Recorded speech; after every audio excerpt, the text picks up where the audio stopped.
All right, and welcome back to another episode of Two Rogue Scholars. You're here with your host, Eli Knight, two-time All-Defensive Player of the Year for the Harlem Globetrotters, and my co-host, Damian Blanton, the flight commander for the Space Shuttle Endeavour. On today's episode, we're going to be talking about family, about dads in particular, and kind of digging into what makes them tick and why they do certain things, specifically the fact that my father is going on a trip this weekend to go rafting. He's going with my brother and family, friends, and stuff, and I wasn't invited. Our D&D party, yeah, our which D&D is a little party. insulting. So we go into it when we got back. We couldn't help but go into it in detail. So that's what you're going to be listening to. I hope you guys enjoy. Oh, yeah. Them talking about leaving tomorrow. They're going for the weekend. I didn't know they were going to Wolf River or whatever. You just thought they were going to somewhere. So I still thought that was like, all right, cool. You know, we didn't want to do, you know. And then when he was like talking about going rafting and stuff, and I was like, that's when it hit me. That's when he was like, what's the place called? I'm like, Wolf River. He just goes, Wolf River. It's in Wisconsin. It's about an 8-hour drive. I know exactly where it is. But no, yeah. So you go, Wolf River. I've been there. That goes, Wolf River. David's been there. Tell about how much fun we had. Yeah, it was a lot of fun. We had a lot of fun. It was a super good time. Me and my dad. Me and my dad having father-son really bonding. I've never forgot any of those memories. I think about them all the time. He's like, yeah, it was a good time.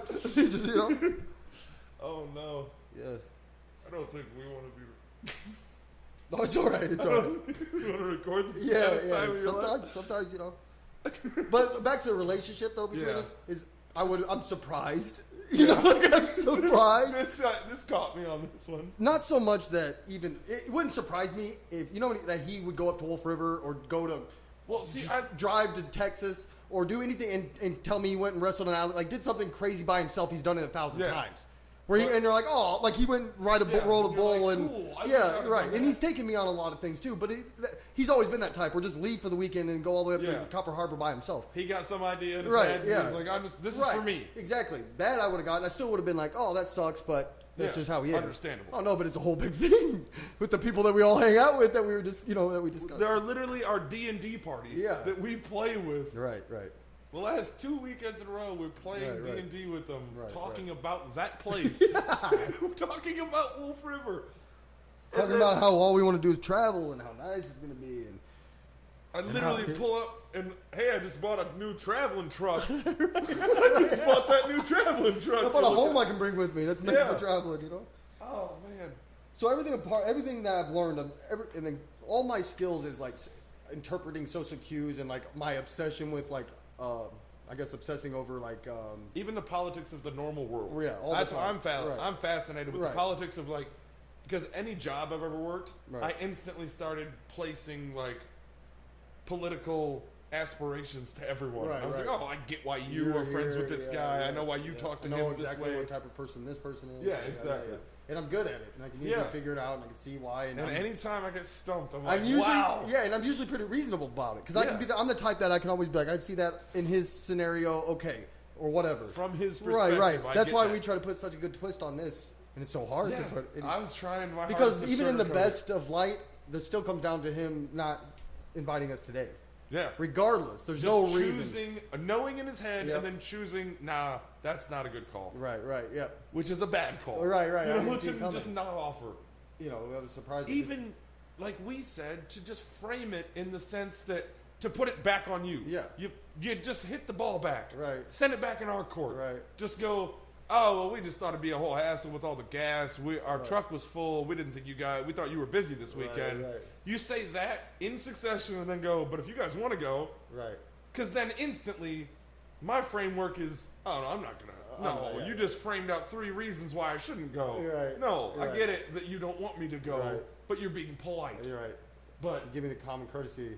Yeah. Let me have the courtesy like, to bow out. I'm busted. Exactly. Let me bow out. Give me the courtesy. Keep my let me bow out because keep my pride because if not, it's otherwise it's an insult. Yeah, it's almost a total insult. Yeah. Oh, not almost. And coming from anybody that you know is insulting because of your father, your best friend and father you grew up with. Right. it's pretty brutal, you know. Yeah. And it's not like I don't get along with. Yeah, exactly. It's not, and it's not like recently, in like the last 2 times, 3 times of playing D&D that we've been fighting or arguing, even in game, in character, anything like that. It's been very cohesive, working together. Yeah, it doesn't make any goddamn sense. Other than Austin kind of bogarting me out for like the first hour. Well, of that. He did give you the option. Yeah, I could have started right off the bat, and I chose not to. But it made sense storyline. Right. It shows that you really care about the game. Right. No, I do. Yeah, I want to get introduced just to be there. Then I'm just. You're gonna keep seeing the goblin. You're not gonna get a feel for exactly who Sir Robin is and all that. So absolutely, that's my fault. I mean, he could have brought me in a little early. I did like the way he brought me in. Actually, it was pretty cool. You know, being 30 years, I love that because he's been skipping through time many times. Like that's not the first time he skipped through time. You know, in a way that he's lived longer than he naturally should have. You know? Yeah, exactly. He's been around it because even when he tells stories, people would be like, "Well, the storyline doesn't make sense. Like, how could you be?" Oh, it's like, "Oh no, every couple of years." How old are you? You know, and he's like old. You know, he's like 32. Right. You know, like he's been around for 100 years. Yeah. But he's still always in his 30s for some reason. Yep. That'd be badass. Yep. He's always looking for push longevity. But like it's not like we were ill will like when we were fucking playing and everything. It was good. The only thing that makes sense is that it's like kind of like they were like, oh, they're going, you know, they're just feeling like we're gonna go do our thing because they're clearly on a mission, right? You know, and they're like, we want to go. But I don't see it being a way where it's like, no, look, they're doing what they want to do, so let's not invite. Let's them. not. Like well, I mean, it's like they're getting like let's not intrude. I don't see it being this way. I don't see let's not include them on purpose. Well, no. What I'm saying is, I don't see it being this way. I don't see it being them saying, you know, oh, they're doing what, like they're right where they want to be. So let's not mess that up, and let's not bother them and go do it. I don't see it being that way. I see it being more of like they're doing a little. Yeah, like we want to do it, and almost jealous. In a way, kind of, you know. And especially, and it makes sense with your dad. Like, I don't want to. Yeah, I don't know, but with the whole situation he's in, little midlife, like. I got to do something. Like, I got to do something right now. Yeah, I would have gone with it. But exactly, why wouldn't? Or, taught himself not to invite himself. I'm like, go on the road. Right. You want to go get crazy? Ride on the road with us for 3 months. Right. Let's go do it. You know, I wouldn't give a shit. If your dad, like, or even, and that's the thing. Now I don't want it as much, but I almost thought it would be cool for the podcast to invite old friends. Right. Hey, for a week, you want to run with us up to this place, have him as a podcast guest, and then be like, catch up on old times. It would rekindle all kinds of old stories we forgot about with certain people. Because, like, hanging out with, like, a Kaiser Chamberlain or something, I'd be like, holy shit, I forgot about the 2 years we hung out constantly. I never bring up those stories because it's not relevant to who I'm hanging out with. But if we did that with different friends, just 1 week apiece, because, like, and even your dad would be like, you want to go for a month? Go off into the actual fucking Rockies or something? And you know your dad would be down. You know? Nah, I don't really feel like I want to ask them to do that. Because I mean, I would have included you into my thing. I wouldn't have felt like that was intrusion at all. Not at all. Yeah. But yeah, that's the only logical thing I thought of, because I thought originally with Austin, but it makes sense with your dad as well, especially with his adventurous spirit, that a little bit of jealousy of, oh my, they're really going to go do this. Like, because he probably thought, especially with you and I, because we are procrastinators by fucking, well, I don't know about you as much as me, but I am. Like, where I always have grandiose ideas and never do most of them. I'll do part of it and then kind of dip off on the rest. But where he kind of just thought we were talking shit about the whole buying a truck, buying an RV, and then heading across the country. Kind of like, oh yeah, of course. Yeah, go for it. Yeah, it'll be fun. And then once we showed up with the truck, and we own the RV, you know, he's like, "Ah, shit!" Like, he's gonna do something that I would really like to do. You know, So maybe it is that. I just tried to sugarcoat it. This is your family life. I like your dad. I know him, but I don't know him all that well. No, yeah, it's surprising. It's very surprising. Almost. I see it. It's not surprising. Okay, it is surprising. It's not surprising like the way revealing almost. Yes, but it's. Well, no, it's not surprising when we talk about it. It's surprising that it happened. You know what I mean? Like, once I start... In the actual function of it, that seems surprising that he would deal with it that way.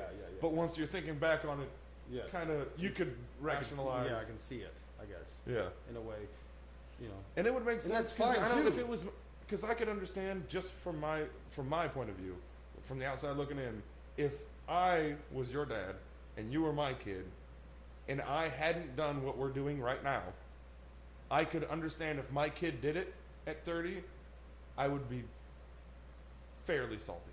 right. Not in a I don't want you to do what you're doing thing, but me being like, I gotta assess what the fuck I'm doing because he's doing something I could have done 10 years ago and I didn't when I had the chance. Yeah. Right. But here's the bottom line, though. But that's bottom also not a good is, thing. You shouldn't look at your kid that way. No, bottom line, though, is too, though, he's not going by himself again, though. That's the huge thing. It is the whole D&D party. Right. It's not like he's like, going skydiving. Yeah, or even going off by himself, or, you know what I mean? Like, it's not like he's just saying, I got to go figure myself out. Like, exactly, that type of thing. If it was a self-reflection type of thing. Yeah, but, This is literally, I'm taking Austin, Steve, Marshall, the whole D&D group except for us. Yeah. Everyone but us. Yeah, it's heartbreaking. You know? I laugh because it hurts. But, because it hurts.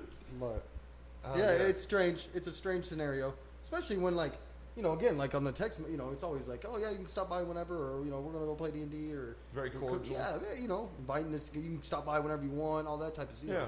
So it's not like... It never seemed like there was a tinge of resentment no, or not anything, at all. Yeah, not at all.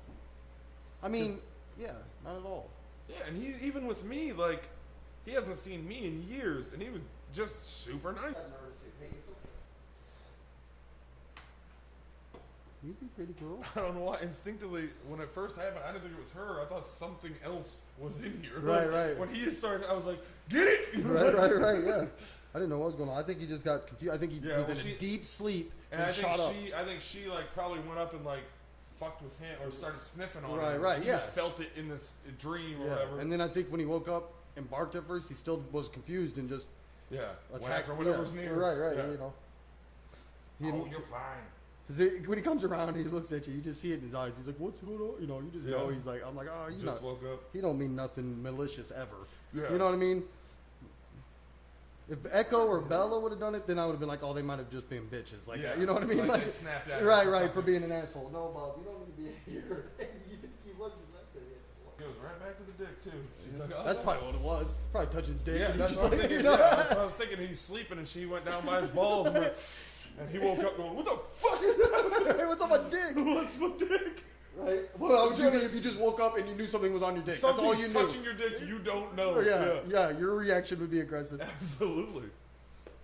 More aggressive, I would say. I think I would have bit harder. I would have been like, ah. It's okay, Bubba. He said, he's tired. They're all just tired. You know what I mean? Wore out, full bellies, tired, hot. A little sweaty, a little tired. Classic. I pulled that off the edge there. I know. I'm done. Walk out. Go ahead and edit that. Let me go get a drink of water. All right. Yeah, got you, buddy. Welcome to 104.5, The Buzz. That's the dumbest shit I've ever done. Oh. We gotta go somewhere this weekend, though, because that's frustrating. And welcome back. You're with 104.5, The Buzz. Classic. No, we're gonna cut that. Yeah, smooth sound. Well, that's why I always gave what's his name? You remember in high school, Joe Love? Yeah, oh yeah. With the ridiculously low voice. And I was like, dude, you should be the guy who's just like, and welcome back. This is Joe Love. Right. You're chilling out with Joe Love. Yeah. I'm like, dude, you need a radio station. What are you doing with yourself? Yeah, welcome back. You're making love with Joe Love. Exactly. Joe Love. If you had the name Joe Love with Cody Chupp's voice. Right. You were born for radio. Right. Cody Chupp should be doing radio right now. Yeah, no doubt. Or like Dirt, or like the voice for Monsters or something. Yeah, exactly. Yeah, ADR of some sort. Right. That'd be badass.